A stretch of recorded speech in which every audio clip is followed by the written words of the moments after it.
Thank you everyone for attending. My name's Emma. We've got Rod with us today, and we've also got Mason. So between the three of us, we'll all be tag teaming and presenting to you guys today. Just a little bit of housekeeping while we get started. We are recording this webinar just to provide to some clients that were unable to attend and also to use for some marketing purposes. If you wish to have your videos off, feel free to, and I think most people have got their microphones muted.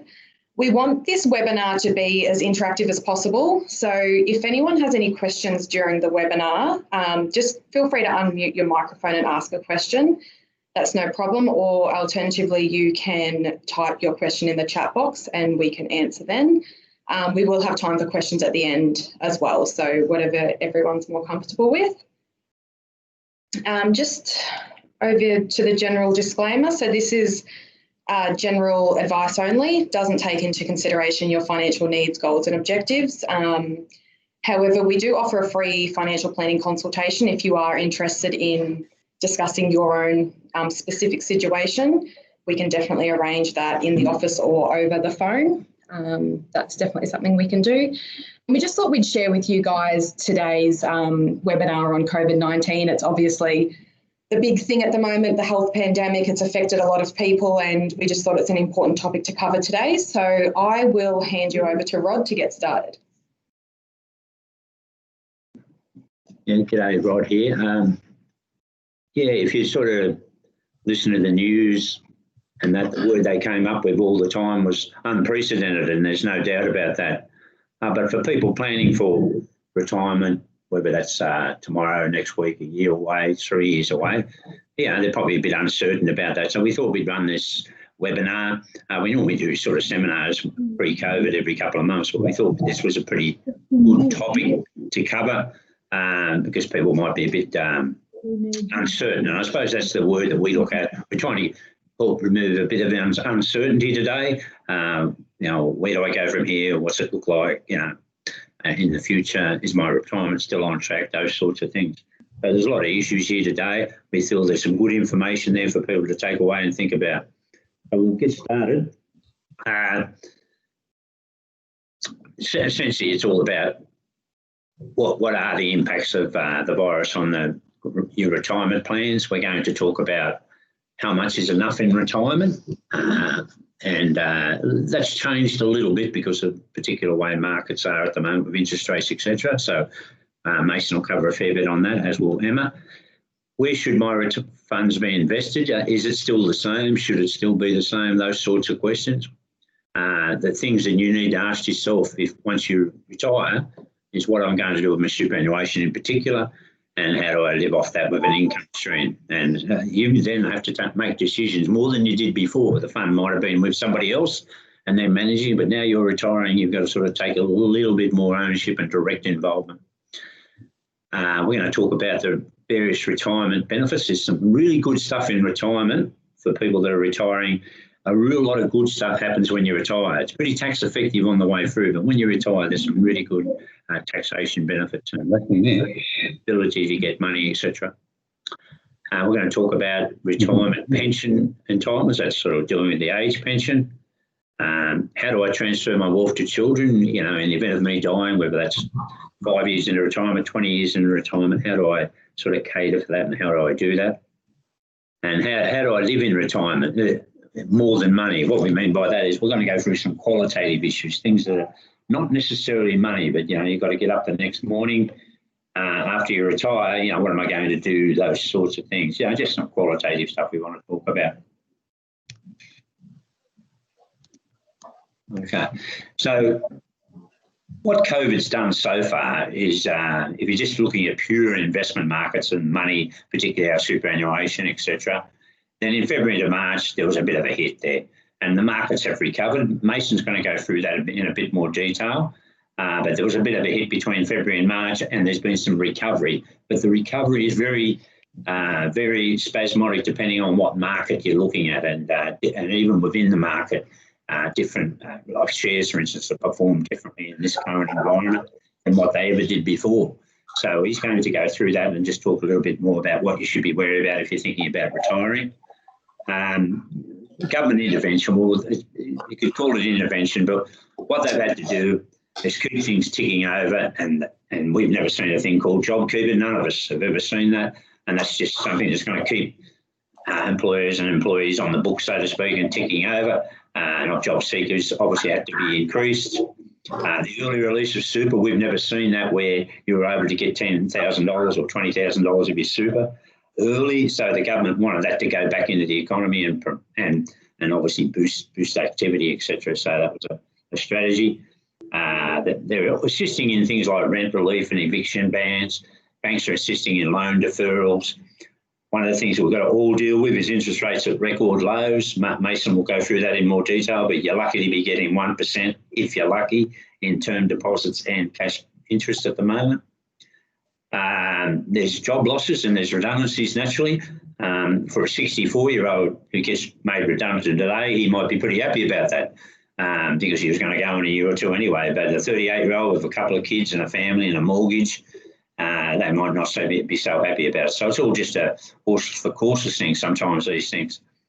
And as we know, we've been all in the lockdown situation, although if you want to go out at 12:01 tonight and get a sit-down cup of coffee in a restaurant that's open, you can do that. So no doubt we'll all be out doing that, I think. Okay. So all those sort of things may have impacted on your retirement plans. For some people more than others, just depending on what they've actually got in their life in the respect of money towards retirement. Has my superannuation dropped in value? We'll talk a little bit more about that. We don't know everybody's circumstances, but we get a bit of an idea of how superannuation has gone. And recently you would have got your 30th of June statement, so you have a reasonable idea of the impact. Has your investment property been impacted by rent release or the eviction ban? What that means? What are you earning on your cash and term deposits? As I said, it's very, very low on you, and that part of your superannuation, if it's in cash and term deposits, Mason will cover that. If you're planning on an overseas holiday, am I still able to have that in view of what's happened? And I am thinking about retiring. Am I still able to do that, once in a lifetime holiday or whatever it may be?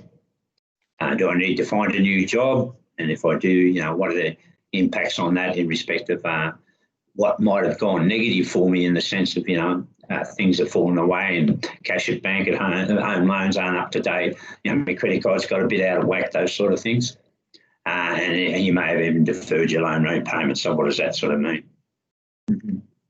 All right, well, I'll hand you over to Emma now, and she's going to talk about how much we might need in retirement. Thanks, Rod. So how much do I need in retirement?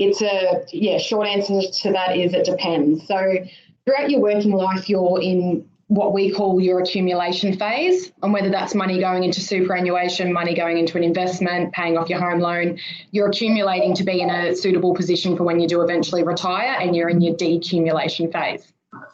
So a few questions I guess you need to consider is, do you want a lavish lifestyle or more of a modest lifestyle? And to create a budget kind of working backwards. So how much do you want to spend on your general living expenses? Do you want to travel? Have you got any big ticketed items like children's weddings, new cars, things like that?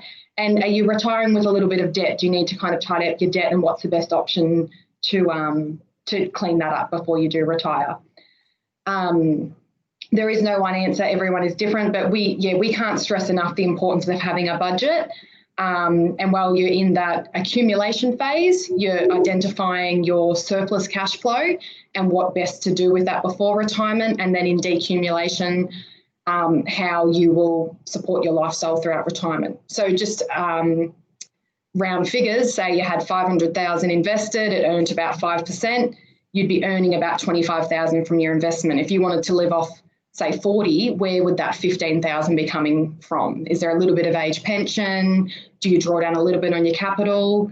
Just things like that. And over the page, we've just got an example. These are just your modest living expenses. So we've got along the bottom there, living expenses for a single being 43,687 and a couple 61,909.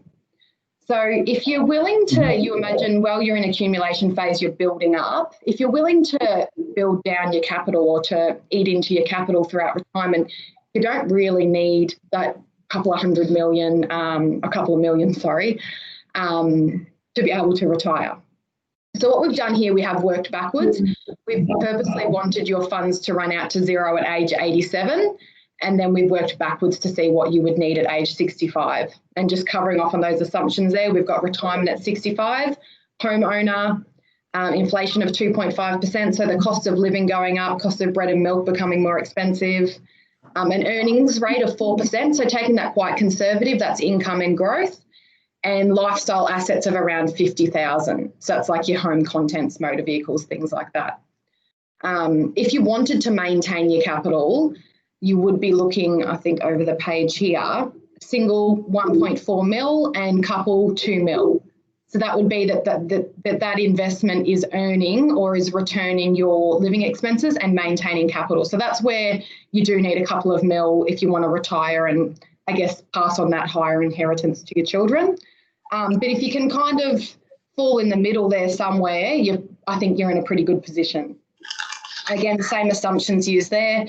And something that Mace will cover off on in his part is just the importance of your risk profile. So where you want to put your money in retirement and things like that, everyone's different there. Some people are comfortable taking on a little bit of investment market risk or more growth investments, and others want to take that more conservative approach. So that's quite an important factor as well.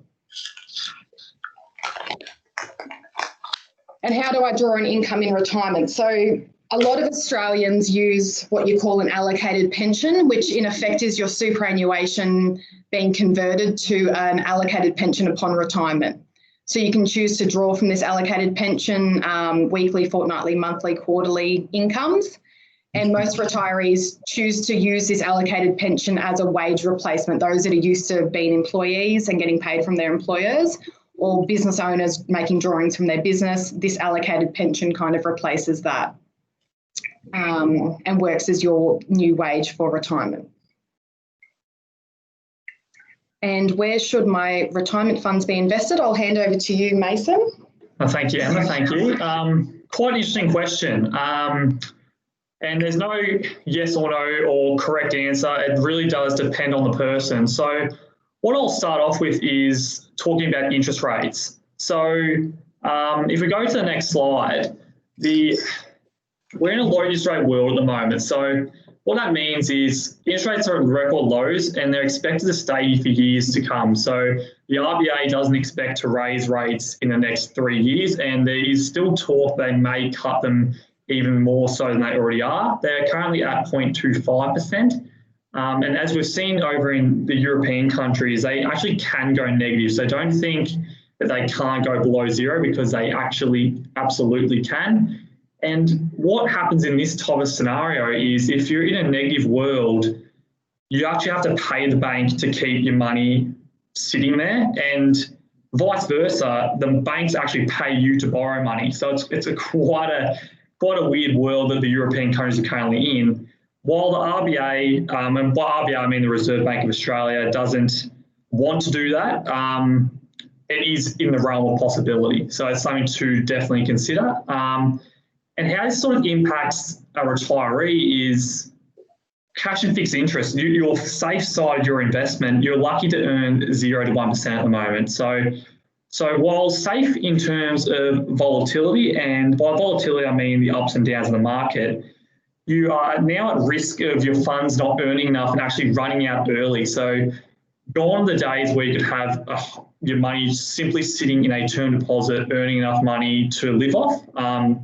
Unless you have millions of dollars locked away, unfortunately, that's not a reality anymore. So we need to look at other ways to earn money on our investment capital, so it actually lasts for our entire retirement. And retirement's lasting longer now too. With medical advances, it's not outside the realms of possibility to be retired for 30, 40 years now. So that's a long time to be living off your capital. So that's something that definitely needs to be considered. So the question there becomes, so where do we go? So the next slide there is, so where? So to earn a greater return on your money means you need to take more risk. There's no, you can't have it both ways. You can't have your cake and eat it too. So if you need that greater return, you have to take on that additional little bit of risk. So you might see occasionally in the newspaper, there's a fixed interest investment for 8%. And what I'd say to that is you've got to ask yourself, is this too good to be true? Because generally, yes, it is.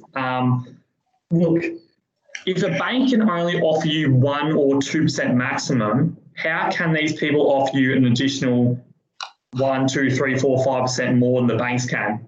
The answer to that is they're taking on more risk, and therefore you're taking on more risk with that investment. So just be mindful of those type of investments. We occasionally see a retiree take advantage of those, and it doesn't always pan out the way they expect. So just be wary of those. So, and I guess, well, what I mean by taking on more risk, so you got to invest in shares and property as well. So a lot of times people are a bit wary of shares, but over the long term, shares are the best performing asset class. And as I said before, retirement can go for 30, 40 years. So you need to be invested in these things for the long term. So even though your shares and your property will be more volatile, you can get those greater returns over the long term. So how much exactly should you allocate to these types of investments? So how much you invest in shares and property depends on the person or couple. So a general way that we like to think of it is the sleep test. So if you can't go to sleep at night because you're so worried about your investment, you're invested too heavily in these risky assets. You want to invest enough so you can get the growth, and also not too much that you're always worrying about it. And whenever you see a news report, you're like, oh, I know my retirement's done and dusted. Like you don't want to take on too much risk. So generally, you would not invest more than half your assets when you're in retirement into these risky markets. Some retirees do invest more and some a lot less. But we generally see a lot of our retirees having a 50-50 mix. So that means 50% in your cash and fixed interest and 50% in your shares and your property. By doing it this way, you're sort of having a bucket strategy. So you have one bucket that's paying your income, so your cash and fixed interest, you're drawing on that amount. So you're drawing your living expenses from that cash and fixed interest where there's no volatility in the market. And then you've got your other 50% where you don't touch it, so it's your shares and your property, and that's earning your growth. And then that way, when that earns growth, you can top up your cash bucket, and that's sort of how you fund your living expenses in retirement. Now, this one here is an interesting one. So it's a bit hard to see, but this just shows how markets have behaved since 1990. So on the left-hand side there, you've got $10,000 invested into every different asset class. So each line represents a different asset class. By asset class, I mean might be shares, or it might be property, or it might be fixed interest, cash, etc. So if you've got that grey line shows what cash has done over the last 30 years. So it's roughly earned about 5.1% a year. And obviously, as we discussed before, you're not earning that anymore. And as you can see, the curve is flattening because we're not getting those returns anymore. So $10,000 invested in cash only would have grown to $44,000 in 30 years. Not too bad, but when you compare that to the US share market, for example, $10,000 has grown to $186,000. So that's about 10% per annum instead. So it's double the percentage every year, but more, it's about 4 times the return. So that's just the advantage of compound interest, the snowball effect of earning money on your money.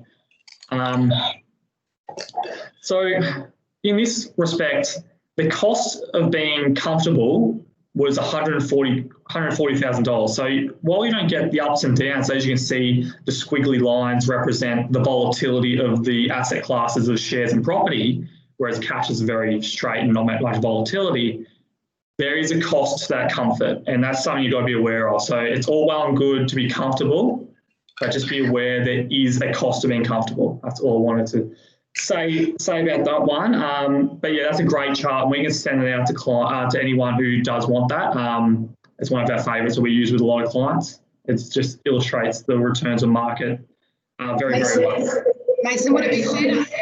say if someone took a 50-50 approach, they'd kind of fall somewhere in between the cash and the US shares? What are your thoughts there? Yeah, that's a very good point. So obviously, as I said before, you wouldn't have all your money invested in shares if you're near retirement. So that return of 186,000 isn't realistic when you're in retirement, because you generally wouldn't have all your money invested in that, and you're not. And this doesn't take out any drawings. So that's a very good point. So yeah, so if you invested 50-50, you probably expect somewhere in the middle there, because you're probably expecting a 7.5% return. So in between that 5 and 10% return. Mm-hmm. So thanks, Emma. That's a very, very good point. Okay, now let's touch on traditional versus new world investing. So traditionally, you might have heard your parents say that they only invest in blue chip shares, only invest in the large banks, miners, and supermarket companies, just so they get the regular dividend. And of course, Australia has the great franking credit system where we don't get double tax. So it makes it very, very attractive to invest in these types of companies. And generally, you would see a retirement portfolio 5-10 years ago have just some cash and some blue chip shares in your Commonwealth Bank, your BHP Billiton, you've got your Rio Tintos, Coles, Woolworths, Wesfarmers, all those well-known brands paying out these massive dividends. But unfortunately, what the new world has sort of shown us is, particularly with COVID, dividends are not a given. So we do need to decide to focus more on growth stocks, such as investing in technology, investing in new world things, investing in healthcare. Not many people know this, but the Commonwealth Bank is not the biggest company in Australia anymore. The biggest company in Australia now is CSL. CSL is a healthcare company. They deal with plasma products. They do vaccines and those type of things. So they're actually the biggest company in Australia now. Overtook CBA a little while ago, and CBA has been struggling to rebuild since COVID. Of the big four banks, to be fair, is still the best bank to be around. But the banks are still down around the 30 to 40% mark, and a lot have cut their dividends. So they can't rely on that income anymore from those type of investments. And traditionally also, I think retirees, that you could have your money sitting in a term deposit earning your 3-4% per annum, and that being a large chunk of your living expenses, and therefore you weren't risking your capital and you just live off safe investments. But as we touched on, cash and term deposits are earning around that 1%, in some cases less than 1%, and negative yields on cash is not impossible, as I mentioned. So we need to look at other ways, and unfortunately, these other ways involve greater risk, and it's just the way of the world at the moment. You need to take educated risk in the market. And now, because of this need, there is companies coming out with new products. So there's a product called Future Safe, for example, and what Future Safe does is you get your exposure to your share market, but what you can do is you can pay a fee within the investment, and they put a floor on your losses. So for example, you might have a 5% floor. So you say, okay, I still want to get a good return from the share market, and I can get a return of 10%, say, but I don't want, if the market goes down 30% like it did in March and February, I don't want to give up that 30%, so I'm going to pay for the floor at 5%. So my money, I won't lose any more than 5% in that 12-month period. So that's the benefit of a product like that. And there's more than just Future Safe. There's lots of products like that. There's products like annuities as well, which Emma will touch on, where you are getting a guaranteed return on that investment for your entire life. That's the benefit of an annuity. But yeah, so there's just a lot of things that traditionally, like what your parents did or what my parents did, isn't going to fly anymore. It's not going to work the same way. So we need to look at different ways to retire. So I just want to touch on that briefly. Finally, this one's a big one. So sequencing risk is possibly the greatest risk a retiree, or a new retiree anyway, faces. Sequencing risk is the danger that the timing of your withdrawals from your retirement account or your superannuation will damage your overall return. So account withdrawals during a bear market, and by a bear market I mean when the market's going down, are more costly than the same withdrawals in a bull market, and a bull market is the vice versa. So that's when the markets are going up. So what this graph here shows, so the blue line shows, if you have, well, what both lines show rather, is $350,000 is your starting portfolio invested in 1992. You're drawing a regular income of about $23,000 over this time. And what the blue line shows is your actual returns from 1992 to 2019. So at the start of, in the early 90s, you might have some positive returns, as you can see, and the market's going up. Whereas what the green line shows is all these returns, but reverse. So it starts from 2019 going to 1992. So in 2019, your returns might have been a bit more flat. So you can see it's a bit more flat at the start and then drops off. So while the returns are the same and just reverse, as you can see, the green line, you actually run out of money, whereas the blue line, you've still got more than $200,000 left. And all that's changed is your order of returns. So what this means is, say someone retired in January this year and began drawing an income from their retirement funds, all of a sudden COVID's hit and their portfolio's taken a massive hit, and all of a sudden their whole retirement plan might be thrown out the window because they didn't plan for this sequencing risk.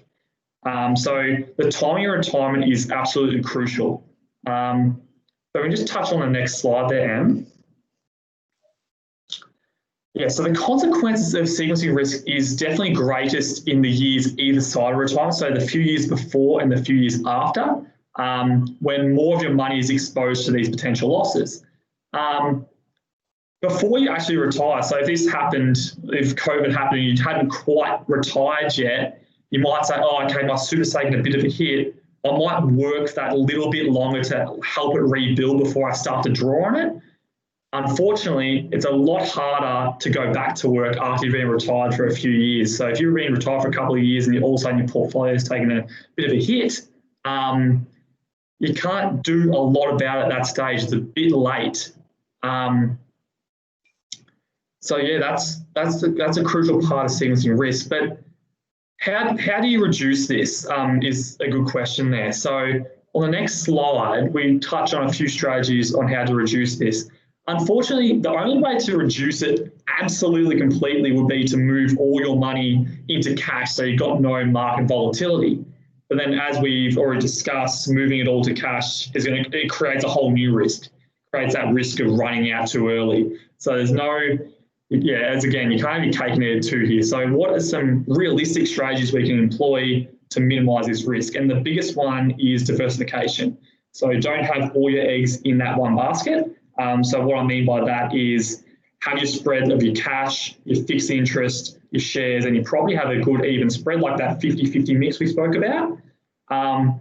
Again, another way is to use that bucket strategy. So have that bucket of your cash and your fixed interest. Have 3, 4, 5 years, whatever makes you comfortable, of income available in those types of investments. So you know that it's going to be there. Even if the market goes down, you can sit tight, don't sell out of the market, and because you know that income is going to be there to look after you in those 5 years. So you've got time for the market to recover, where you don't have to sell out when at the worst possible time. And finally, your risk profile. So what we mean by this is, what are you comfortable with? What level of volatility can you experience before you start to panic? And everyone's different. People who are experienced with the investment markets can take on a bit more risk because they are quite comfortable knowing that it will return to normal levels eventually. Whereas if you aren't quite as experienced, or you're a bit of a nervous person, or you just don't like your money going up and down, you need to take a more conservative approach just so you don't sell out the worst possible time, because unfortunately our psychology plays a massive role with money. And for a retiree, I think there's some statistics that show that they dislike a loss twice as much as they like a gain. So you've got to really protect yourself from your own psychology. There's what I'm trying to say. And I think that's about it for sequencing risk, and I think that's about it for my part for the moment. If there's any questions, I'm more than happy to answer some if you guys want to turn on your microphones, or even just put some questions up in the chat if there's any questions at all. Otherwise, we can move on to the next part of the presentation.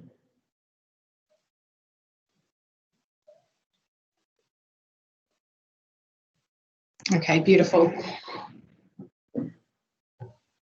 What benefits and entitlements am I eligible for? So, retirement benefits. So I covered off on this briefly before, but on your way to retirement, when you're in your accumulation stage, let's just say super, for example, you're taxed at 15% on earnings and on some contributions. When you're retired, it's zero tax. So it is these allocated pensions I mentioned before, they're a good tax vehicle for retirement. Not talking about where your money's invested at this point, just the tax vehicle. Then the allocated pension, you get zero tax on earnings, and you can draw the weekly, fortnightly or monthly payment, or you can do some lump sum withdrawals, all 100% tax free. So very tax friendly in retirement. Other retirement benefits, you've got your Centrelink age pension. So eligibility for the age pension depends on you getting to the age, your income, assets, whether you're a homeowner or your relationship status. So I think at the moment, a couple, generally people are asset tested when they reach age pension age because they don't have the income coming through anymore. But what Centrelink do is they'll do the income and asset test, and they'll pay you the worst result of the two. So let's just say a couple who own their home and they're being asset tested, you can have assets of about 876,000 and still receive a little bit of the age pension. It doesn't include your home, so it's only your investment assets, your lifestyle assets, and any investment properties, any other assets outside of your home. And then you've also got your pension card, which is available for anyone in the Centrelink system, but it's also available for some retirees, like your self-funded type retirees that aren't eligible for your actual physical Centrelink payment. So the pension card can just kind of help with a reduction in like some pharmacy costs, regos, things like that. It's about $1,400 a year of benefits there. And then there's possible ways to increase your age pension. So we have this for some clients where their assets might be 900,000 or they might be at 800. So they're kind of getting a little bit, or they're just off getting a bit. And you can do strategies that are all legal to better your position. So gifting, you can do 10,000 a year with a maximum of 30,000 over a 5-year period. Home renovations, so you wouldn't do it for the sake of it, but if you needed to paint your house, fix your guttering, things like that, because your house isn't counted, obviously those renovations don't count towards. Special expenditure lifestyle needs, like going on a holiday, booking a boat cruise early, things like that. Funeral bonds, so it's about $12,500 per person you can put into a funeral bond.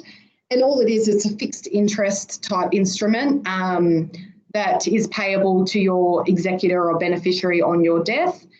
And by putting, say, $12,500 into a funeral bond, Centrelink don't count that towards your asset test.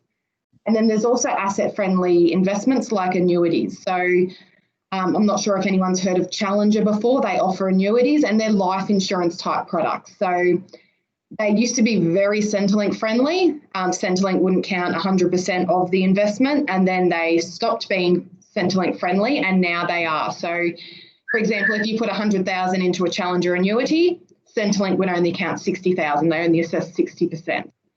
So again, they're fixed interest type instruments. And like Rod, with his experience, he remembers people getting annuities back in the day of about in the 90s of about 19%.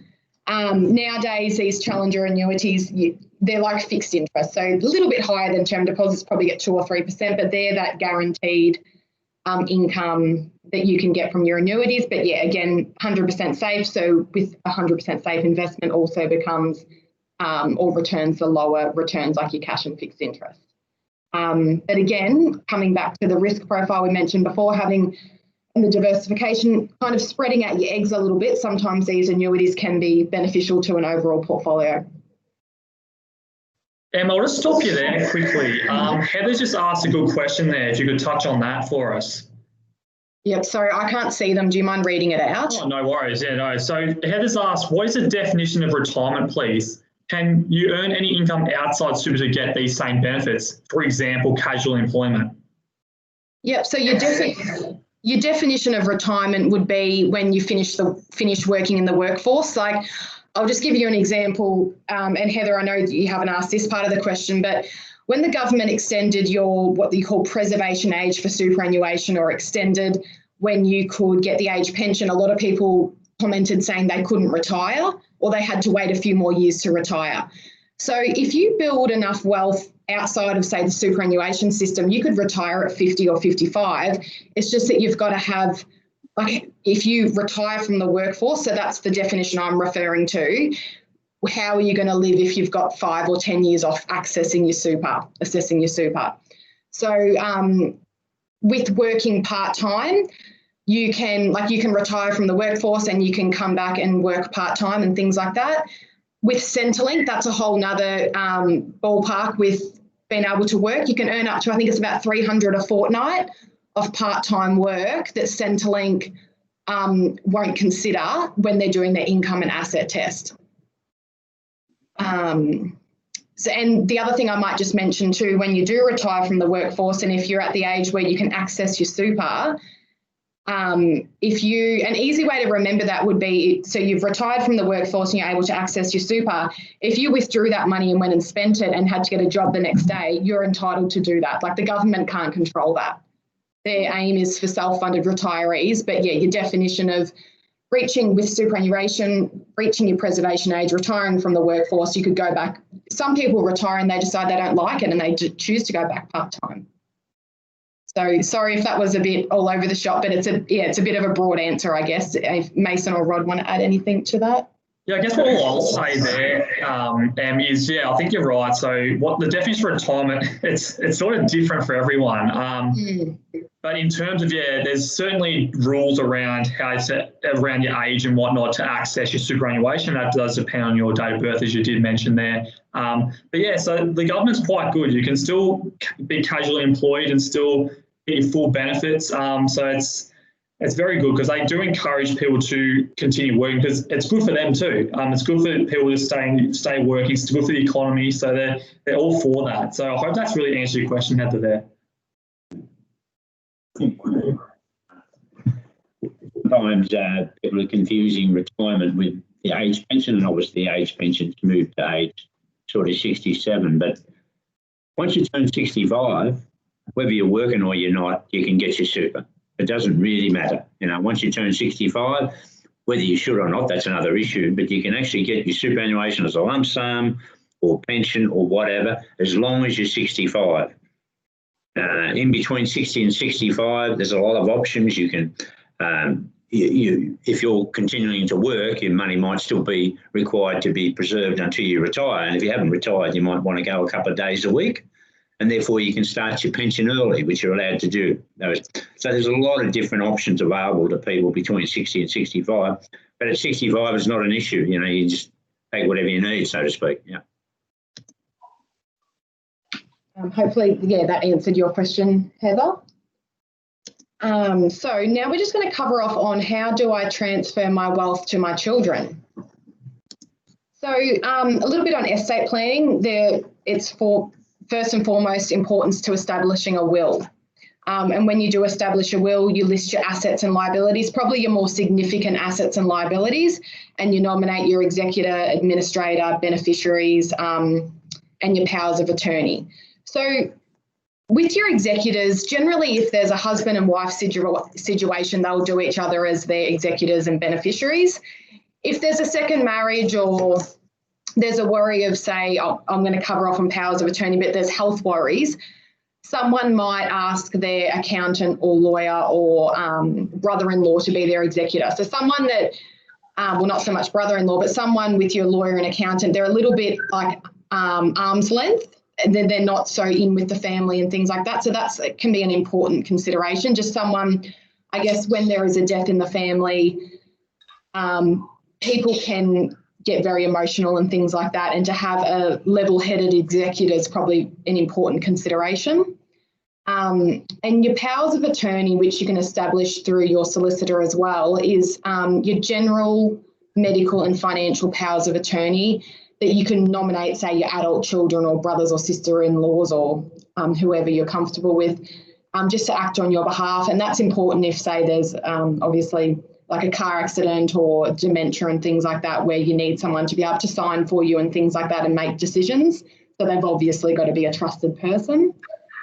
And ensuring that you articulate any specific estate wishes, as all families are different. Some people might want a special ring to go to a certain grandchild and things like that. It's important that they're the types of assets that you specify. Do you need a testamentary trust? So some people might be leaving things to their children, but they don't want their children to inherit, say, $200,000 at age 18. So they might want to set up a testamentary trust where it can pay them things to cover, say, school fees, rent and things like that, but then they might get a lump sum when they're 30 and things like that. So testamentary trusts, they're pretty complex, but they do the right job, and they're probably an important consideration. Again, everyone's different, so whether that's a suitable thing or not, that's to the individual. And then importantly, remembering that superannuation sits outside of your estate.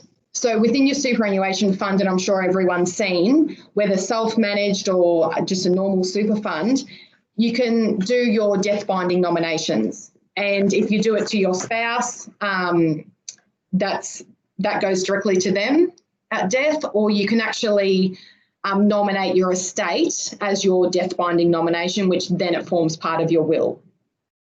So just over onto your death binding nomination. So how does super work on death? So superannuation does not automatically form part of your will. You nominate a valid beneficiary, which, like I said, can be your estate, and your beneficiaries can be binding or non-binding. So I'll just cover off on that. So with a binding nomination, if you nominated your, say, husband and then something happened, the trustee, so again, whether that's Australian Super or it's yourself being a trustee of a self-managed fund, that's not up for anyone to contest because it's a binding nomination. When there's a non-binding nomination, that means the trustee is open to contest that nomination. So just say, for example, you had a distant niece or a former partner, being non-binding, the trustee will listen to other people that think they're entitled to some sort of benefit from your estate. So it's important just, I guess, to line all your ducks up there and just make sure that that's all set up, because, again, when death does happen, it can really cause some rifts in family. So that's that there. And how super works on death. So I'll cover off on this on the end, but if anyone's got more specific questions, feel free to ask or email us through. But we've kept this pretty broad. We've just said, depending on the components within your super fund, tax may be payable to non-dependents. So just as an example, if there's a husband and wife and they've got adult children, if something happens to the husband, it goes to the wife tax-free because she's a cis-dependent, so she's your spouse, 100% tax-free. Then it's important that if something happens to that wife, it's going to your adult children who are considered non-dependents. And that's when there's tax on certain components within your super fund. So if it's a dependent child or interdependency relationship, there's not tax. But again, everyone's circumstances are different. So it's really just, I guess, setting that all up properly in retirement to make sure that your children aren't hit with a high tax bill. There's strategies that you can do to reduce that can be really beneficial. And if you've converted your superannuation to an income stream, in certain cases you can nominate this income stream to be paid to your remaining spouse on death. So that's what you call a reversionary nomination. And rather than, say, the remaining spouse getting paid out a lump sum, they can continue having that income and keep the money in the tax-free vehicle allocated pension. So, and that was that second dot point there. And then capital gains implications. So upon death, there can be capital gains when winding up assets. So it's important just to, I guess, assess that and where those investments are going. So just as an example, if you've got some shares in your own name, and there's a capital gain that'll be inherited to your beneficiary. And then depending on what they do is the tax consequence.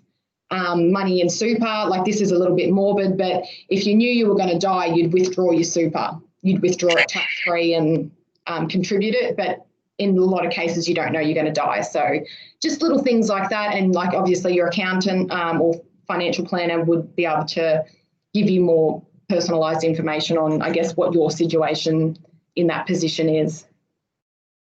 And then I'm going to pass you over to Rod to cover off on this one. Okay. Yeah, we've talked a lot about money things today. I'm in my late 60s, so I like to think I know a little bit about this, I suppose. And Emma and Mace have said, well, you know, they don't know a lot about those sorts of things. But when you're going to retire, you know, I like to think about just what used to happen as against what it is today, you know. And back in the sort of 60s, I can remember my dad died at, you know, he was 65 and he died at 67. My father-in-law died at about 69. And they died for different reasons, but invariably things have happened that have made longevity for people but a lot better, and particularly for blokes. Blokes didn't live long. It's the old story that if you was, what used to happen at 65, you retired. If you got up in the morning and you read the paper and had a cup of coffee, 3 years later you'd be dead, you know. So you've got to work out what you're going to do, you know.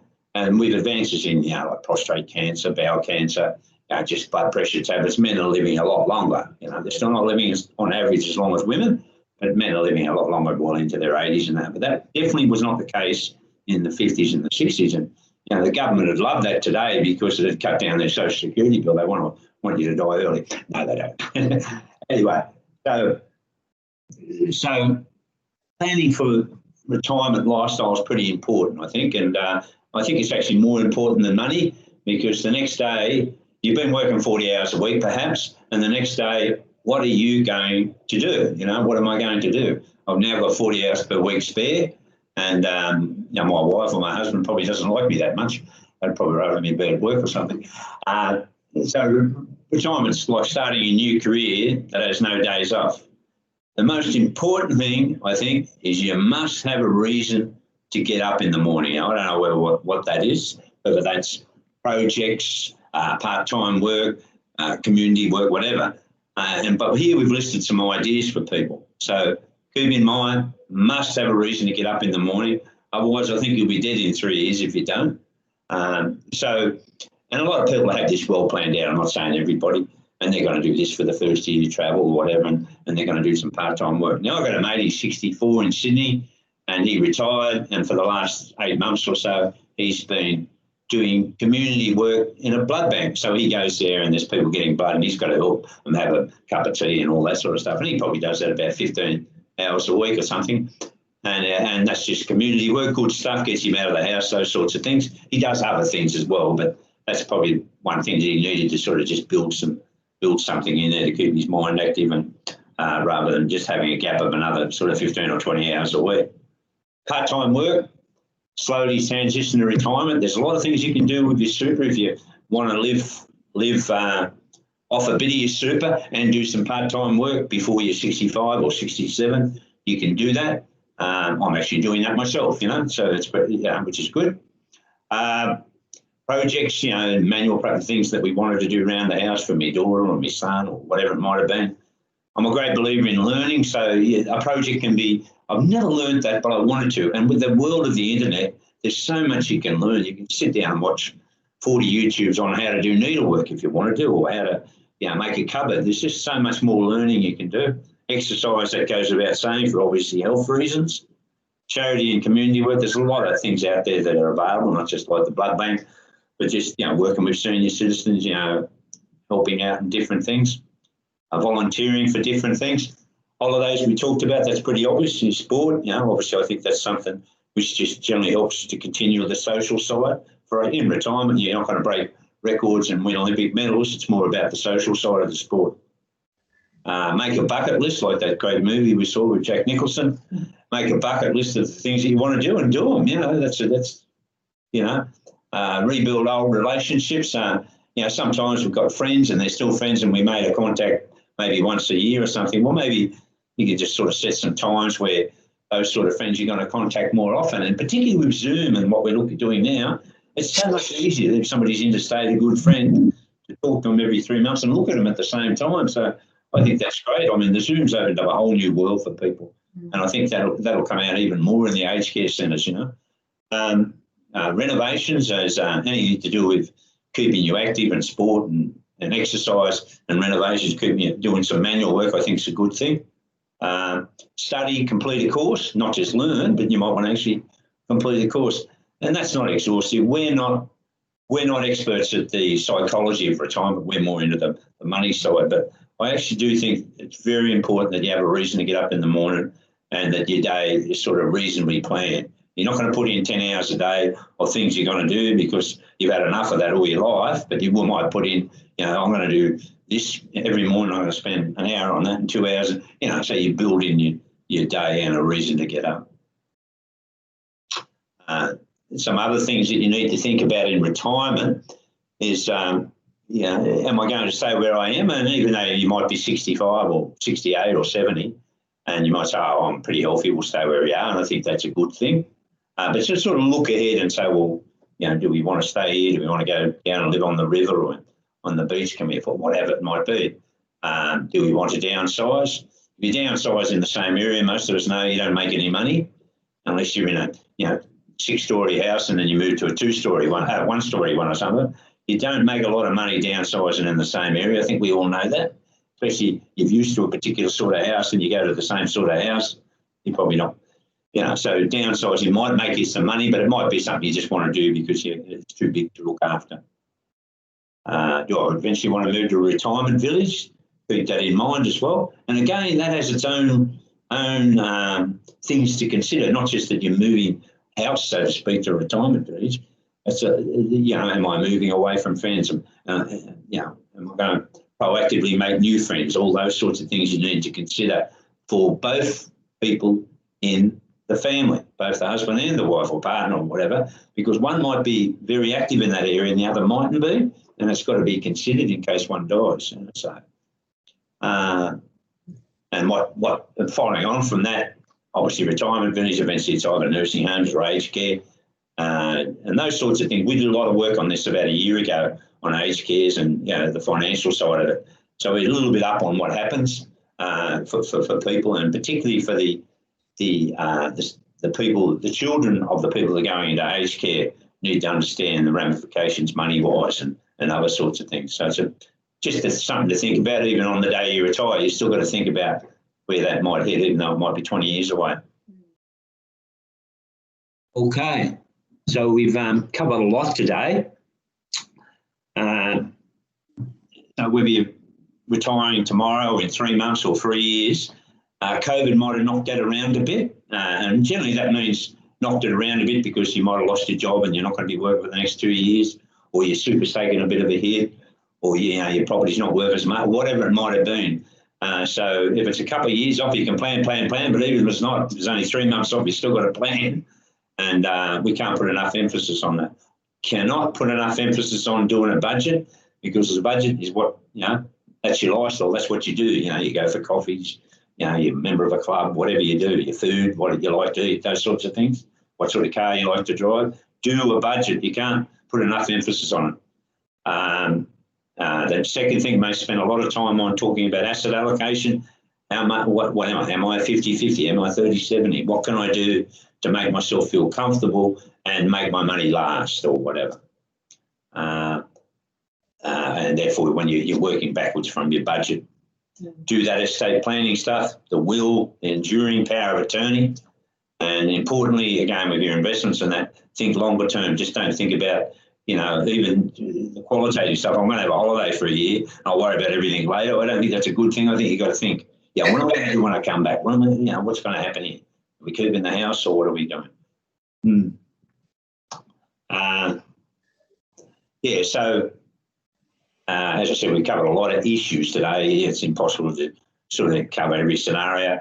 If you want to talk to us a bit more about some of these things, planning for retirement, whether it's 3 years, 3 months or tomorrow, We always do free consultations for anything because we don't know your circumstances until we talk to you. We sit down, talk to you, go through and sort of say, look at what you're trying to achieve. This is what your overall situation, give you a broad idea where that might go. And at the end of that, we'd sort of say, this is what it costs you for take it further. So there's no charge for that initial consultation. And we can do that by the phone or by video or whatever you call it these days, Zoom or whatever. And just pretty important saying that last one, failing to plan is planning to fail. Yeah. Okay. Questions? I hope everyone enjoyed the session. I just thought I'd mention I will send everyone out an email, just brief email so that you guys have our contact details. And if anyone wants to shoot through any questions or book an appointment, feel free. We can also email you guys the slides and any content that we've covered today. But yeah, we'll just wait around for a minute or so just in case anyone wants to ask any questions. Yeah, Em, I've got a question here from Heather. So maybe a bit off topic, but can you suggest the best way to help our children purchase a house by giving them money, higher amount than the gifting threshold? It's a pretty tough one, but I think I guess I'll touch on it a little bit quickly, and Emma, you can jump in. But yeah, sure. There is certainly ways you can give your kids money if you want to. It's your money. You can do what you like, but there's implications to that. So, firstly, from a Centrelink perspective, it will still count as your asset for a while. So you got the gifting rules for the 5 years. So if you gifted your kids, say, $100,000, the first year, $10,000 would be counted as a gift, and that $90,000 would still count as your asset. So the reason being for that, the government doesn't want parents giving all their wealth to their children early and then claiming the age pension for 30 years. So that's why they do that. But it is your money, so you can give your kids money for the house if that's what you want to do. By all means, it's like an early inheritance. And also, I'll just mention too, if there's no Centrelink implications, then there's no problem as well. Yeah. I guess the only problem is make sure you don't run out of money yourself. I think that's the only thing you got to consider. You don't want to give all your money away and then have nothing to live off. I guess if you're in that position to be able to give your kids an early inheritance, then that's fantastic, and that's a great gives your kids a great head start and allows you to see them enjoy your inheritance as well. So I think a lot of people do like that, like to see their legacy get passed on early. So I think that's a really good question. Mm-hmm. If there's any more questions, please feel free. Has just added on there, and so no tax implications other than Centrelink. So yeah, we'd probably have to look at your situation, Heather, but just say, for example, you were over 65, Centrelink wasn't a problem, there'd be no tax implications if you were withdrawing your money from your allocated pension. More specific would be, say, you're under 65, if you're still working, there's like that question we answered before about retirement, there's a lot of bits and pieces to the puzzle as to what your effects would be based on your situation, whether you're still working or not. If you're under 60, then there's a certain amount you can withdraw from super, and then anything above that, there's tax on that. So happy to get a little bit more specific afterwards if you like. Yeah. Helping children is great. I think it's great. I help my daughter out. And you always look at ways to do that which are good for them and also not too detrimental for yourself. So just forgetting Centrelink for the moment. I mean, say you're going to give somebody $50,000 to help move a deposit or whatever. I think that's a great thing. They're probably going to get 2% on a 2% charge on that. Interest rates these days are well under 3%. So let's just say, just for the sake of the exercise, we'll say interest rates are 3%, just for the sake. Well, that's 50,000 that you probably wouldn't have invested in other markets and that. So they may actually want to pay you 5% on that, and you'd be happy with that because that's like having a 5% investment if they can afford it. I'm not saying they're more likely to be able to afford the payments rather than trying to save the 50,000. So sometimes it can be beneficial to both sides. I'm not saying that you want to rip off your children by getting the 5% and they're only paying 2 or 3. I'm just saying there's all things that compensate each other, sort of thing. And all you want to do is give them 50 so they've got a deposit or got a lesser home loan. And then if they're in Melbourne or Sydney, wow, it's just so hard to save 50 or 100,000 or even 150,000 deposits these days. So I understand. I think it's very admirable trying to help. So. That's very good. Heather just wrote there, thank you. We'll follow with our +1 contact. Sorry, no microphone. And great point then from you, Rod. So thank you for that question, Heather. That's very good. Thanks, Heather.